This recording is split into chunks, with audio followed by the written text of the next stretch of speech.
So my theory, or I should say, really my understanding, is that the government is hiding a lot of secrets from us. I think the government is making us sick. I think the government is making us dumb, and I think the purpose of that is sinister. It's just to enslave the planet, and they do this by pretending that we're progressing. They give you something like an iPhone, and then you don't realize that kids can't do basic math.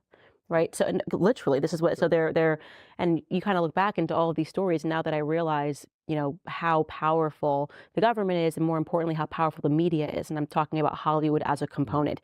Even the kind of stories they tell us when we do get technology is kind of senseless. It's like everyone just sort of invented technology in their garage. Like what's going on in these garages? That like everyone's like, oh, just got together and made Google. Got together and made YouTube, and then got together. It's like, and then you look into this and you're going, actually, this looks like quite an elite group of people who are introducing technology that they've already had for quite some time, Yeah. giving it to the public because there is this illusion that we are progressing.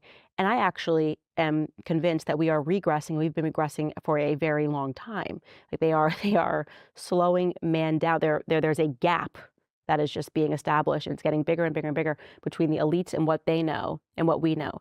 And this is why they are obsessed with social causes, because there's nothing but hot air. So let's keep the students focused on CRT. No, forget math, forget science, forget things that would allow you to catch up with us. We're going to teach you about race theory. We're going to teach you about the social sciences. We're going to teach you about feminism, all of these things that mean nothing. You don't even know how to grow your food, Yeah. which is happening right now, right? You talk to women, don't even know how to cook. Forget growing their food. They don't know how to cook. Men don't know how to hunt. I mean, we're talking about a generation of lost knowledge that happened very quickly. What your grandparents knew versus what you know, and you're convinced you're smarter than your grandparents. You couldn't even survive outside. You would die if you had to survive outside. That's true. That is the overwhelming majority of people just die Absolutely. instantly. And I have placed it, I think there's been concerted efforts to do these sort of resets in society. And I think that one definitely happened around in the middle of the 19th century, like sometime during the Mhm. 1800s, mid 1800s, they did a huge reset. And there's a lot of stuff that just hasn't been explained. And because I got there before I ever saw your theory, I went, oh yeah, this is right up there. Again, it's the illusion of progression, and then by giving you little things here and there that actually aren't advancing mankind, actually they're slowing mankind down. You're no longer thinking. Google tells you what to think. Like, oh, I have Google, I can just look it up. How much knowledge have you actually retained? And I'll give you another example of this, not to go on a rant, but I think it is important for my audience to hear where I'm at. I was in Philadelphia, and I lived there. And every morning I would drive, and I am talking literally like 4 times a week, to a cafe. I put it in my Waze and I go to the cafe. About 6 months in, I realized I don't know how to get to this cafe. I've been going to this cafe been driving to this cafe for 6 months, and I don't know how to get there. I am relying on technology to do the thinking for me. I don't even know, people don't know basic geography anymore. Forget mathematics, geography, anything. And so our minds are actually getting much smaller, which is why all of these things seem so implausible, because we don't understand basic science. Absolutely. I mean, look at your cell phone, right? Like I can't even explain how the cell phone works. Almost nobody can. To your point, you use Waze and you just have it drive you wherever you go, and you realize, oh, I've lost the ability to like learn how to navigate Hmm. now all of a sudden as well. I believe that a lot of people that follow me are going to love what you said about the reset thing as well, because the type of technology that we're seeing in these videos is potentially not an invention, it's a discovery. And the beauty about discoveries is that it doesn't require some level of advancement to comprehend the concepts in general. So a lot of people think, like even going back to like the pyramids, like how did they make these things and move these giant stones as well? But when you start to dig into the science that we're going to talk about, you realize like, oh, well, even if they weren't as advanced to have cell phones like this, they still could have understand these underlying concepts of the universe. And maybe they were able to produce these types of effects in very low tech kind of ways in general. We're told stupid things about that, by the way. I mean, the Oh, yeah. story that they're giving us, new history, it was just slaves. Well, no, no, no. Just add more Explain that slaves. to me. Without a power, Joe. No, no, no. That actually, I'm not comprehending. There were just more slaves than you could have imagined. How many? I'm like, no. Explain to me how many slaves, and with not even so much as a wheel. I mean, it really explained to me how this was made and why this lines up with Orion's belt. I mean, really, what kind of slaves? Just more slaves than you would ever know. We are being told a very dumb version of history, while at the same time, the military-industrial complex is destroying history all around the world. I mean, the most ancient cities are being destroyed, and you, when I look now, and I'm like, Iraq and Syria and Egypt, and the amount of bombs that we're dropping, and when you look into it, what we are destroying. I'm like, this could hold the answer to so much. So what we're talking about is Mhm. energy. So I want you to explain it as if you're explaining it to a child, because I do believe that we have a childlike understanding of science. Like, I do not have a science brain. So I want you to explain what exactly you believe happened. Yeah. So first thing I want to say is like Carl Sagan had this quote that said like we live in a society based on science and technology where nobody understands science and technology. And that's a big problem. And I agree with you that they want to hide. They don't want people to be smart. They don't want people to look at the science and physics. They want us focused on all these social issues and political things that, in the grand scheme of things, don't mean much. I think that the allegory of Plato's cave really explains everything as well, right? We're chained up and we're looking at the shadows and we're not seeing the real picture Whole world outside. out there. We're just Yeah. cavemen, honestly, is one of the things that I've concluded as well, is that we think we're so advanced. We think that some people out there think they've discovered everything, that we figured it all out when we really haven't. So before we jump into that, the one thing I want to ask is people are going to wonder, like, why are they filming this plane? And why did we do this to this plane? And when you look at the passengers on board, there's something that sticks out majorly. There are 20 free-scale semiconductor engineers on this plane. 20. 20. Now, I work at a large company, and we have a policy that you can only have 2 or 3 people on one plane, because if the plane disappears, you lose a lot of people. And in this case, these were all, according to the news, very important people, directly from Freescale themselves. They said these are very important people. The story was they were going to China to upgrade the plants there. You Now, said free scale. yeah, Freescale Semiconductors. Now, this is going to be important because 8 of these people were Chinese nationals, 12 of them Malaysian nationals. They work for the American company, Freescale Semiconductors. Freescale Semiconductors had just produced a microchip that was like smaller than a dimple in a golf ball. People do not realize how powerful semiconductors are. When it comes to advanced technology, it's not really a matter of scaling it up. It's really a matter of scaling it down and getting it smaller and smaller and smaller. And this company, I looked into some more. First of all, what I'll say is that we have like a semiconductor trade war going on right now with China. And I don't think the world even knows. The Biden administration actually passed more tariffs recently on semiconductors. And I don't know if Trump has mentioned it, but like we're trying to be the leader in semiconductors.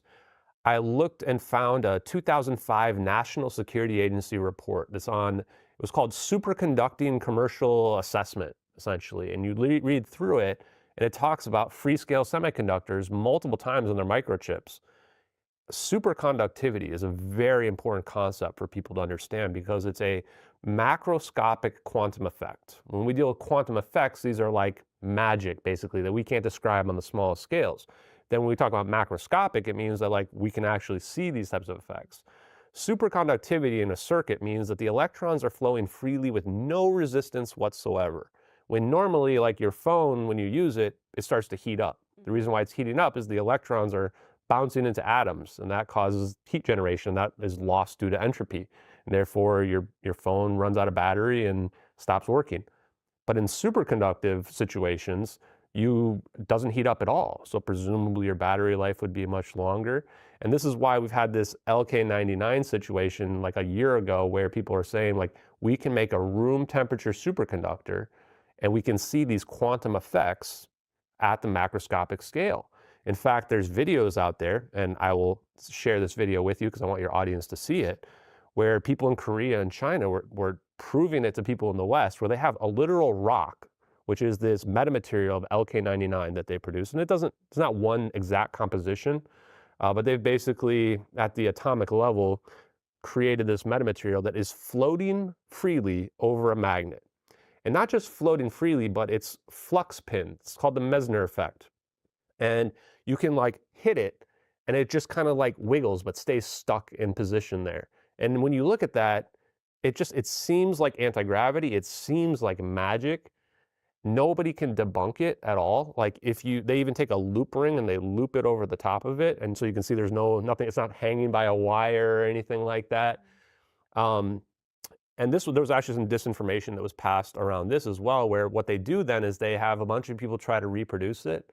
And then if one person fails, all of a sudden everybody on social media says, oh, we failed to replicate it. It must mean whatever they did was fake. And it's one of those situations, again, where it's like, you're not believing what you see with your eyes. Mm-hmm. It's kind of like me. I use this analogy saying, if I say, here's a recipe for lasagna, and here I'm going to make this lasagna and you eat it, you say, oh, that's really great. And then somebody else goes and makes it and it's crap. They would say, nope, lasagna doesn't exist. I tried to make it and it doesn't work out, right? Like you didn't follow the recipe correctly. So we've got these people that are highly advanced semiconductors. We've got this NSA security report saying the United States government needs to invest in this, and then by 2010 or 2012, we could have superconductive microchips. In fact, these superconductive microchips are most likely used in advanced AI and some of these other supercomputers, quantum computers that we have out there as well. And we've got this trade war going on as well. So you can start to see a scenario where, what if these people had developed some advanced technology and now they're going to China? And China's got some leverage over them because they're Chinese nationals. And what if this technology really allows the type of stuff that we see with these orbs to be possible? I mean, if that technology is real, and let's say we have it, we would not want anybody else to have it, certainly not China or Russia. So to me, this is the major motive for why you're disappearing this plane. Like those people have to be the reason.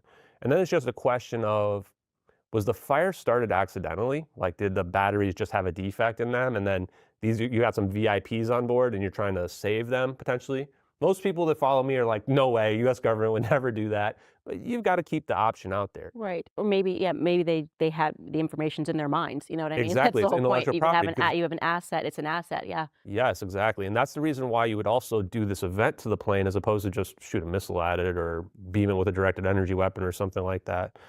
But then the other narrative is, well, what the CIA does is they develop stories, right? They love a story that they want to Storytellers. put down there. So So, they got an office in Hollywood. The Pentagon has an and office.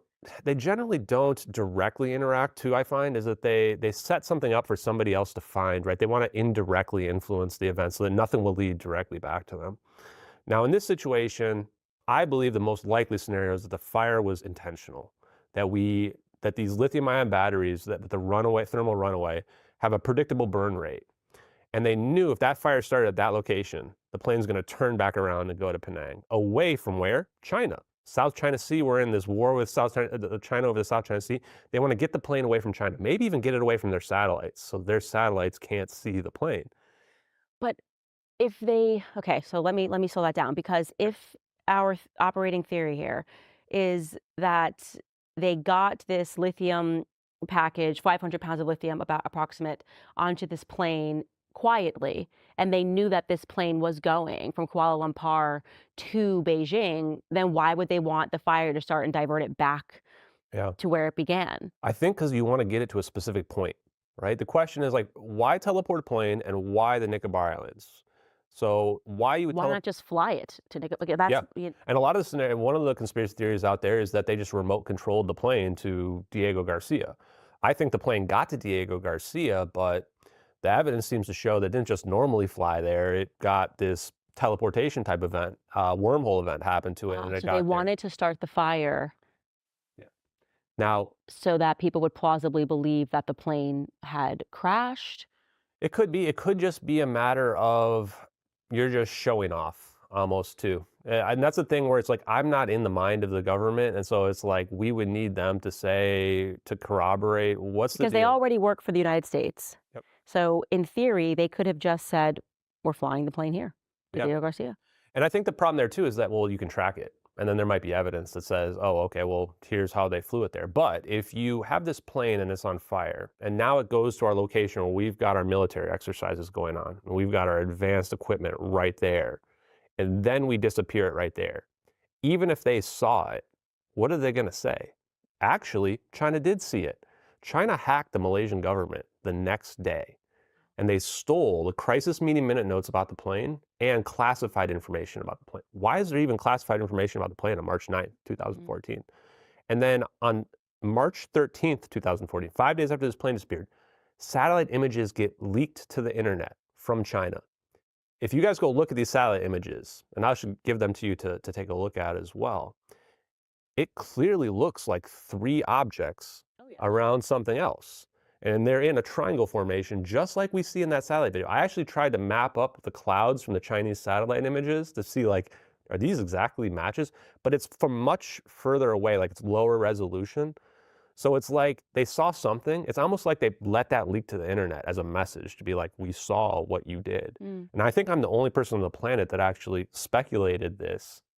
And then there was this letter to Ashton Forbes on YouTube. You guys can check it out yourself. I promise you, I did not write this letter. It's the weirdest thing that's ever happened in my whole life. It's called Diego Garcia Whistleblower, Letter to Ashton Forbes. It came out in early January, several days after I was on Tim Pool's Culture Wars podcast. And it's the creepiest thing that's ever happened in my life because even up until that point, I was trying to figure out, like, was this fire accidental? Was it deliberate? And it presents this narrative of a story that uses like all the evidence that I've used and pieces that I had never even considered and provides times and things like for when they received the plane that you couldn't know unless you were like on the inside. Basically says, just to summarize, it's 11 minutes long, that like what I've been saying about the plane is true. The United States government set up this narrative to happen to the plane. They knew these people were going to get on this plane at Kuala Lumpur to fly to Beijing months in advance. They let it happen because they wanted to send a message to China. Who's your daddy? See, that is what makes sense to me. If you're saying that these engineers worked for the United States in some capacity, it would make sense to me that China, which is competing with the United States, was getting them to betray the United States, and the United States was watching what they were doing. They then secretly get this cargo onto this plane. They're going to bring this technology to Beijing, their new master, and the CIA says, "Not today," and then gets it, and they want them to know that they brought this, yeah, Because to what's China going to say? yeah, Are they going to say, "Oh, well, the United States Diego teleported Garcia. the plane away"? The whole world's going to, Right. what would our media do? We would go, "Oh, this is all the hallmarks of Chinese disinformation." They would have 51 intelligence people write a letter saying this can't be possible or what have you, Okay, so right? let me debunk myself. So I'm with you on this narrative. I fully believe they transported the plane. I fully believe they're hiding technology from us and that this was something that was covert. But if you are China at that moment, you could cause an international catastrophe in Yeah. terms of just releasing the evidence that the American government is hiding technology, unless it's one of these situations where victory would be Pyrrhic, where it's like then all of a sudden they're like, "Wait, then you're hiding tech. You guys have all known this, and we're all kind of enslaving our people in some capacity." But yeah, I mean, China could have just released information about the plane at the detriment to the United States. And maybe they made that letter to me. I truly don't know. Now, the more time that goes by, at first I thought, well, maybe this is somebody pulling some kind of really elaborate prank on me. But they had stuff in there, like they tried to get me to watch this Joe Rogan podcast with Randall Carlson, who I didn't even know who he was at the time.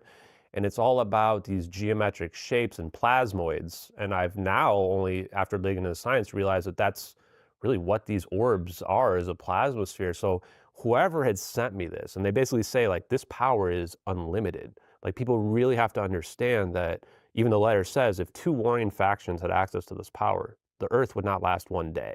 And we're not talking nuclear weapons. We're talking like, poof, we're not here anymore type stuff. And that this is so frightening that this is why they keep it secret. The last part of the letter is honestly gives me chills every time I listen to it, which basically says that how do you defeat somebody that has unlimited power, the ability to take a Boeing 777 that's burning out of midair, that has complete control over the media and crafts the perception of events that they want. And it says, after a decade of lifetime in their service, I think I know the answer. You talk about them and you don't stop talking. And every time I hear that, I'm just like, wow, because I don't know who made that letter, but there's a couple weird grammatical errors that are made that are usually consistent with people in like Asian descent. English is your second language. Mhm. And I just keep thinking like, man, I wonder if another country's intelligence made that, because at the time that came out, I was kind of on a low point where I was like, do I still want to be digging into this or not? and they were making fun of me in the letter because I was talking about, remember the Miami Mall aliens Yeah. situation? I was reporting on that. It was like the biggest tweet I ever made too, like just posting about that because I thought it was interesting. And they were like, admonishing me for that, going like, and if you still want to keep talking about Miami aliens, you can do that. But here's something that's much better in terms of this technology if you dig into it. And so really ever since then, I've dedicated almost every single day to reading as many scientific papers as I can, Mhm. to understand quantum mechanics, to understand electrical engineering, because I think that there are only a few ways that you can prove these videos are real. They're so far out there that even people that believe in UFO stuff still are like, okay, I believe aliens here, but this is too much, you know? So it's like, how do we prove it, right? I think one way is if you get the government to admit it. So That's never gonna happen. yeah, never, but you still have to try, right? So I've called the FBI, I think 3 times over the last year. I got hung up on at least once, maybe twice. The moment I started bringing up spy satellites, click. I'm like, okay, fine, tried. I reported it to the AARO. If you don't know who they are, the All Domain Anomaly Resolution Office. They're underneath the Pentagon, and they actually investigate like UFO stuff. And they actually just got a new director who actually came from the NSA. I've heard that the NSA was actually, they're the ones basically in charge of seeing anomalous stuff from our surveillance apparatus as well. Um, and I gave them the case back in November. They finally got back to me in January. I spoke on the phone with a guy. He asked me not to say his name, but that I could say anything else I wanted to about it. I explained the whole situation to him. He assured me that they'd be able to get the classifications to determine if the videos are authentic. I gave them the name of the person who I think leaked the videos, which we can talk about in a second. And on April 11th, we had a couple of emails back and forth. April 11th, they responded back to me. It was basically like, Mr. Forbes, sorry for the delay. Our initial investigation has shown that we found something related to the U.S. search effort after the plane was lost from radar. It would be helpful to know the authentic, or like when the video was first published on the Registered Anon YouTube account, and a follow-up call might be helpful. Never got a response back from them ever again after that. And at that point, I was digging into the science and realizing like, oh my God, the science checks out. And so I sent a few follow-up emails like, hey guys, like, you think we could just admit to this? Because I've got all this evidence, this science. They've ghosted me ever since then. It's now, September. We're like 5 months later. They just didn't respond to me anymore. I truly think that I red pilled this person that possibly didn't believe any of this stuff was possible. And then they found out it was, and basically higher ups call and say, stop talking to that guy. Because there's nothing they could say to me that doesn't hurt their cause in terms of trying to keep it quiet, you know? I'm going to take a pause there. Thank one of our sponsors at the wellness company, because the world is getting more unpredictable each day. Political insanity, rumors of a civil war, an unstable stock market, and now the looming threat of a new global health emergency. Yup. Did you know that there's a bird flu summit coming up this week in Washington? Yeah, it's eerily reminiscent of Event 201, which foreshadowed the COVID pandemic. And get this, the first topic on the agenda is mass fatality management planning. If that doesn't send chills down your spine, I really don't know what will. But here's the good news. You don't have to be scared if you're prepared. The wellness company created the medical emergency kit, and every home in America should definitively have at least one of these in their homes. They are packed with life-saving meds like ivermectin, amoxicillin, and even a Z-Pack. Imagine this: no more frantic searches for a doctor, no more emergency waiting rooms, just a few clicks, and this kit is delivered to your front door. In times like these, have your medical emergency kit. It's not just a luxury, it is a necessity. Protect your family by preparing right now. Head over to twc.health/Candace and use code Candace to save $30. Don't wait until it's too late. Act now, take control, and ensure that you're protected against whatever comes next. Again, that's twc.health/Candace and use code Candace to save $30 plus free shipping right now. It's fascinating to me how many people in the military have come out and said to the public they're keeping technology. I mean, we're talking since the 60s. You have people like William Cooper, who kind of notoriously was one of the first people who really put himself out, then kind of got killed because they were trying to arrest him for taxes, who knows, but who similarly started his book, what was that called? Behold a Pale Horse, and said, yeah, I was in the military, fact check true, and there were UFOs, and they were able to do things that don't make sense, like, that defies physics in a way that we understand it today. I was told to keep quiet, and these are the things that you need to know as a nation, because, and there was this sort of dark understanding, like you guys have a very limited amount of time to wake up to this, or it's going to be evil. Yeah. And yet people don't believe it. And I think part of it is because it threatens everything. When you realize one thing, and like I said, you do go through this period of cognitive dissonance, like when I really fell down the rabbit hole on vaccines and realized all of that was a lie, then you start to realize, okay, they created an entire matrix on the basis of a lie that people are believing. It's like a religion, it's a faith. You know, Yeah. we don't even believe our own bodies, our own eyes, our own reactions. I mean, it's incredible. All it takes is an expert to come and tell you and say, that's not real, poo poo. And we just go, okay, I trust the expert. And so you were telling me, by the way, that Yeah. you were supposed to do Joe Rogan's podcast. Yeah. What happened with that? Yeah, that was wild. I woke up one morning and I look at my DMs and Twitter, and there's Joe Rogan's name. And I mean, for me, like I'm just a normal guy that's now been escalated to this extraordinary situation. And I was blown away by it. It's like, hey, I saw your thing about the plane. I want to talk to you about that. And ended up getting like a date set up and everything with his booking agent. And then all of a sudden, I get this message back saying like, oh, there's been something that's happened. And I'm kind of like, right? Like this is interesting. And then Joe Rogan DMs me. He's like, well, I saw this stuff on Reddit and I think this might be debunked or might be like some kind of hoax or something like that. And I didn't want to push too hard because like I know how hard it is to believe some of this stuff. Hmm.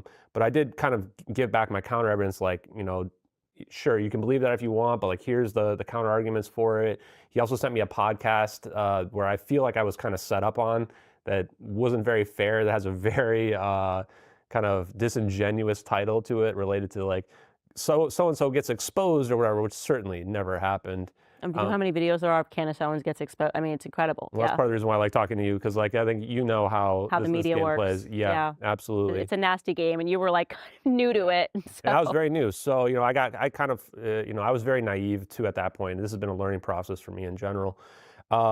So I said, okay, you know what? No problem, Joe Rogan. And actually, the last message I sent to Joe Rogan was that, I appreciate it. And if you change your mind at any point, like reach out to me, because I really believe that as time goes on, the science will be vindicated. Therefore, the videos will be vindicated. We're never going to find the plane. So it only gets more and more momentum, which is part of the reason why I'm talking to you right now.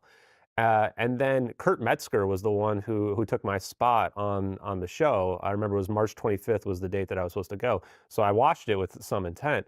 And actually, they talked about the videos. They didn't mention me by name, but they talked about me.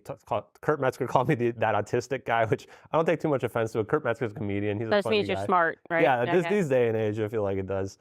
But Joe Rogan let something slip. He said, I talked to my buddy Jeremy Corbell, who's this UFO disclosure guy. He's friends with George Knapp, who's a journalist. Who these guys brought kind of Bob Lazar to the limelight. And it's an interesting parallel there, because Bob Lazar, I think it was the late 80s or early 90s, said he worked at this place called S4, which is Area 51. He put Area 51 on the map. And he said he saw these craft and what have you. And Bob Lazar has been on Joe Rogan. So this is how Joe Rogan knows about Jeremy Corbell and Jeremy Corbell and George Knapp. Well, I've got sources and people too who tell me information. And what I heard about that situation is it wasn't Jeremy Corbell that told Joe Rogan, but that it was actually George Knapp that told him that the videos were fake and not to talk to me, which I think is really hypocritical, because these guys, I've seen the videos that they've pushed out over the years.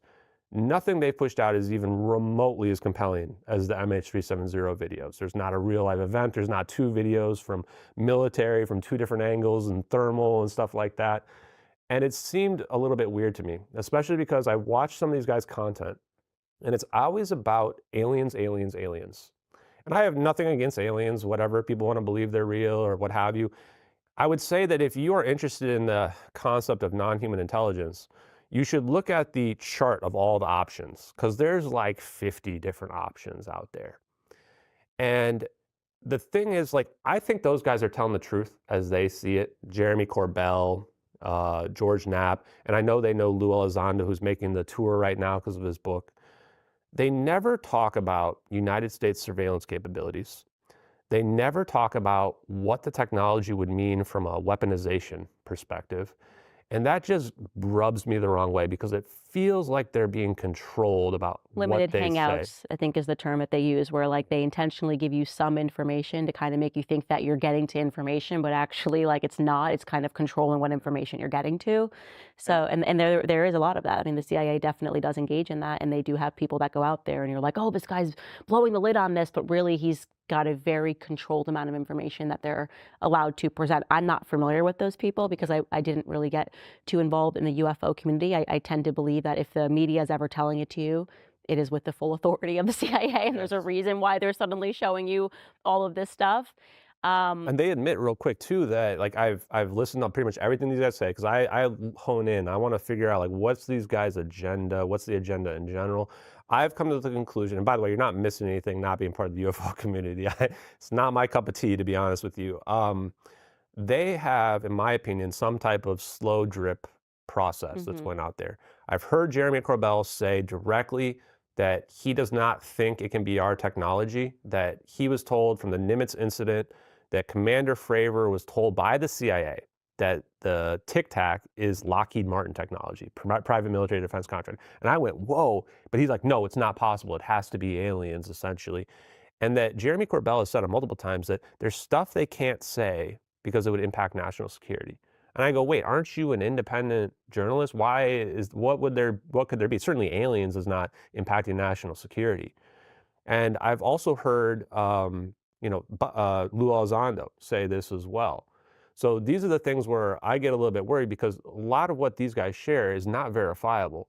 And the videos, especially that Jeremy Corbell and George Knapp show, where are they getting these videos? Some of these are military videos. I don't see people going to prison for these right. videos, right? Yeah. So are they Usually, being if you given to are them? giving a truth that you're not, you should be treated like crap from the media. You should either Yes. be arrested. You got to be like Chelsea Manning, Edward Snowden. Like when you're giving information that the government does not allow for you to give, you're gonna get smeared. You're gonna get libeled, and you could possibly get in prison. And if you're not facing any of that, then that means, in my view, and again, I don't know these people, because I don't follow this community. That means you've got the full authority and blessing of the United States government. Yeah, and when you look at the videos too that they share, and it's usually not stuff that's very anomalous. Like it's just some lights in the sky, or something that's a triangle shaped, or they had this jellyfish UFO that was just floating around. And I go, okay, well, I mean, that's neat, but what am I really seeing here? As opposed to when you look at these MH370 videos, you're like, okay, I'm seeing anti-gravity type technology going on here. These are balls of plasma. Where's the energy coming from? And did they just wormhole a plane away? Like this is the stuff where a lot of these guys are even talking about it. When Lou Elizondo was on with Joe Rogan just recently, he even mentioned like the concepts, or at least his book mentions the concepts of a warp drive. And the other part that really freaks me out about these guys is that they never bring me up and never talk about me. I've reached out to some of them, they've never replied. And yet they're saying a lot of the same stuff. Lou Elizondo's book talks about a video that he saw, a 23-minute video. And the UFO community is very familiar with this 23-minute video situation. It's been kind of this mystique that they've been wondering about it for many months. He wrote about it in his book. And what he said was that it was a video of a Predator drone with 3 orbs in a perfect triangle formation, like playing with it that seemed to be autonomous, that had structure to them. And I just read that and went, that is like very similar to the drone video that we were just watching in this interview. If you're promoting that, why would you not want to talk to somebody like me, especially if you claim to be for disclosure? But then you can kind of see the reason, right? Is that national security. This technology is a weapon. And like you were saying about China, Russia, going back to like, why would you do this? Is like, you can imagine all these countries are trying to figure out how to weaponize this technology. And while it seems like it's magic, I would argue that what we see with the orbs is like the first iteration of it. If there are some alien species out there that we figured this out from or whatever, they're like way up here, right? And the orbs are like the first iteration of that. So you can imagine there would be like this almost like Cold War race for this technology to figure out who can advance it first, or like World War II with the atomic bomb, trying to figure out, because whoever has the most advanced version of this has complete control over the planet. And this would explain why these guys are talking about, well, it's a national security thing, I can't say that, why they don't talk about the surveillance apparatus, why they never talk about the weaponization of it and the capabilities of it. So I took a different approach and I said, well, we can prove it if the government admits it, never going to happen. We can prove it if the leaker of the videos comes forward. and we can prove it if we can explain the science. Because I'm like, I'll take anything I can here, you know? And so I started looking into the science as much as I could. I decided I was going to learn quantum mechanics, learn electrical engineering. And, you know, it's only been probably 9 months or so for me, but I've learned enough to have this conversation with you and not feel super uncomfortable that that I'm not doing it justice in You do general a with great respect to the job, and science. you're also communicating in a way that the masses can understand it. Yeah, and I think they're going to appreciate the science part we'll talk about here in a second as well. And people are going to say, well, how does this guy figure all this science out in only 9 months? You know, it can't be possible. I remember some podcasters saying, well, people spend 10 years, and then it's like this idea that you have to have this certain amount of time to be an I went to expert. medical Yeah, school. How could you yeah. possibly understand Yes, exactly. vaccines after telling me you studied it for a year, you know? Exactly. But the point, though, is that if those videos are real, then that's like being the teacher who has the answers to the test. So you've got a leg up right away because now you're just trying to figure out, how do I show the work? How do I explain this? Which is what makes it really easy for me to kind of figure out, like when I read scientific papers, concepts and stuff, like which ones have merit versus which ones don't. And I ended up finding more, it was actually blew my mind how all the science that explains those videos is all out there. And it's been out there for decades. Like we're talking since the 80s. But they also part of what's happening right now in creating these kids that Yep. effectively all have ADHD because they're on TikTok is they can't even focus Hmm. for to watch a 3 minute video, get alone to read a science paper and try to comprehend it. Like we're even you see the attention span is just getting shorter and shorter and shorter. And that is also a Absolutely. part of what the public school system, I believe, is intentionally doing. Is like they're not even going to be able to read. I mean, 70% of Black students in California can't pass a basic reading exam. You have the illiteracy rate right now in America is stunning. Yes. And so, like I say, we have this very short window where we're going to be able to have people who don't work and are not controlled by the government to get obsessed about these topics independently to bring this forefront to the public so people really understand what's happening. And fortunately, you, like the way I got about vaccines, you got about this. Yeah. And so we need people like this who are like, for 9 months, and here's what I'm learning, and here's what I'm finding. And so you're seeing, in the same way that I saw, there's tons of scientific literature that pointed in the direction that vaccines were always a farce. You're saying that you were able to find this scientific literature that pointed to this conclusion. But of course, who's going to go look that up on a Tuesday afternoon? So what did you discover in that? Yeah. Well, actually, right before that, I want to make sure I talk about the leaker because that's really important. The second way that the videos can be proven to be true. There was a day or several weeks in October because when we first talked on this interview, we were talking about the videos, the timeline of the videos, the how the videos were recorded, etc. And I was like, well, wow, I have this like psychological profile for a person who potentially would have leaked this video. I was calling them Agent 370. And I thought, I wonder if I can, yeah, Agent yeah, 370. because there's somebody who leaked this stuff, right? Went against the government. And I thought, I wonder if this person was charged because they had to have been caught. Because if this is a Citrix session, there's logs for that. There was a screen recording. It wasn't somebody with a camera, like filming it like this. And so I started digging around for people that were charged with espionage or willful retention of classified data or dissemination of classified data. It took me like 2 weeks. And then one night, I still remember vividly, it was just like, wow, I found him. I started digging through these Wikipedia sites that have everybody who's ever been charged. And it's not as many people as you would think. And then I find Edward C. Lynn, Lieutenant Commander. He checked every box right away. I started getting chills because the first thing I started reading is that he has experience with signals intelligence, SIGINT. That's how all of these systems all connect to one another, the satellites, to the spy planes, to the ground-based systems and all this stuff. And I'm going, oh, that's interesting. Well, let's read more about him. Turns out he gets assigned to this spy plane squadron, the VPU-2 Wizards, in February of 2014, right before the plane disappears. I find a statement by his lawyer saying that the investigation into him began April 2nd, 2014, which is a few weeks after the plane disappeared. And I'm already like, okay, well, wow, you've already checked a lot of the boxes. I'm imagining a scenario where he's literally in one of the spy planes that night, like tracking the plane or something like that. In fact, just quick side anecdote, on the Netflix documentary, the French father who lost his wife and children was told by some intelligence source that the Americans know exactly what happened to the plane, and there were 2 AWACS in the area, spy planes.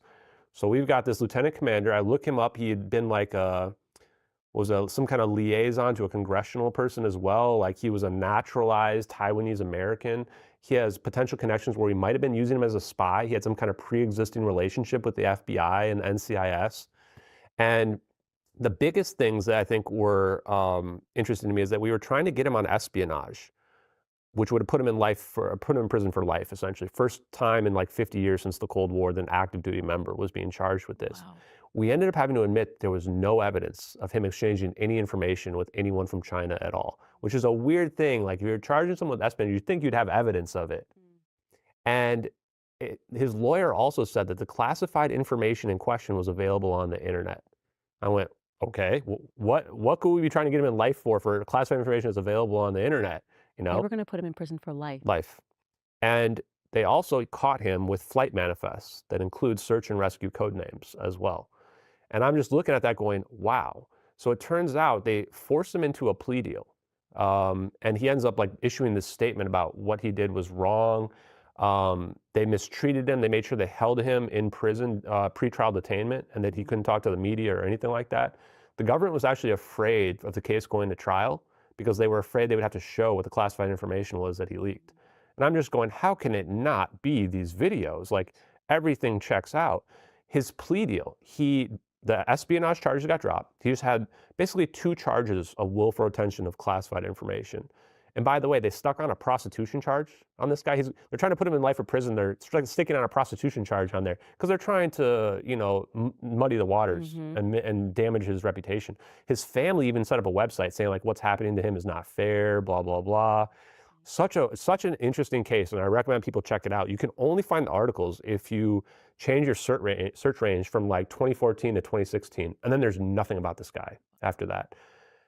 So the plea deal was 9 years in prison. This is so disproportionate to just dissemination of classified information. If you look up similar cases, even in his appeal, he argued that this was way too much time compared to other people. Usually for stuff like this, people get like a few months slap on the wrist or what have you. There's even cases where I found recently where people were actually convicted of actual espionage, where they exchanged money with information from China, and they got like 2 years in prison. So you're like, something is wrong here. They also had to have military members testify in court as to why what he did was so damaging. So you can begin to see a scenario where this guy saw these videos. Maybe he didn't even know what was going on in those videos. Maybe he just thought it was aliens or UFOs. He leaked them to the internet, or he leaked them to one of his counterparts and his friends in Taiwan because he had a lot of connections, and then they leaked them on the internet. Maybe he didn't even know they were leaked on the internet. And then his whole world comes crumbling down where the government's coming after him because they're going, you just told China and Russia and all our adversaries all our secrets about our super secret technology that no one can know about, like, more secret than atomic weapons. And he ends up getting 3 years shaved off because he, did this plea deal with the NCIS, FBI, and basically said, okay, yes, what I did was super wrong. Nobody should do this. I FOIA'd his case to the FBI and NCIS. FBI gave me some weird, like, it's private information, we can't give you anything. The NCIS gave me an Obama era exemption, which I'm very familiar with now because almost all FOIAs that I put in have gotten this exemption, to be kept secret in the interest of national defense or foreign policy. And Obama actually loosened FOIA requests up in 2009 to make them easier to get access to. So now there's only a very specific number of exemptions that they can use. And they used one of those exemptions to not give me anything about his case. What about his family? Is Uh, he still in prison? so he got out probably based on the time frame, like 2021, what have you. I've actually thought about going to just knock on his door. I tried calling him, like we found where he lived and his contact information. It's kind of scary, easy to stalk people on the internet these days. And the phone number that I called, somebody picked up and hung up right away. I've only ever called one Is he time. still being watched? Yeah, because if you signed a plea deal and these videos are what you leaked, you can't say anything. If you say something, you're going back to prison. Right. Right? So this is why, Interesting. like, Well, once you've served your time, you served your time. They can't charge you twice for the same thing. but if you did a plea deal, though, part of the plea deal might say you can never talk about this, otherwise we can put you back in That's prison exactly again, right. right? So this is why people ask me, why You get haven't into you First done? Amendment trouble with that, though. Yeah, and that's You why, didn't like, fight. so what I did was I reached out to his lawyers, and Wow, I I love how obsessed you are. This is amazing. I'm like a dog with a bone. Yeah, Once yeah, I've that's got how on I there, am like, when I'm I'm not like, letting this no. get away. Yeah. Like, no way, right? And so it's like, this is why I want people to understand, like, well, Ashton, why won't you just let this go wherever? Because, like, I want answers and nobody will give them to me. And I Why I would you want someone to let this go? I mean, yeah, imagine you're on this plane, you're like a passenger, and it disappears, and the world just moves on after a couple of exactly. weeks. I mean, it's, of course, we need to understand what our government is capable of because we're being enslaved by the government. Absolutely. So you reach out to his lawyer. Yeah, so I talked to a clerk, talked to her for like an hour. I break down like, hey, this is the guy that did this, and you should have him go to the media, make a statement because he needs to come out as like a whistleblower, like a real whistleblower, not, oh, I'm going to tell you some stories that are approved by the government, but like, I saw the craziest thing ever. I leaked these videos, they're real, blah, blah, blah. And then I get a call back on a Sunday from another clerk, and she wants to talk to me some more. I end up talking to her for like an hour and a half. I'm pretty sure I red pilled both these people because they're like, I want to follow you on Twitter and all this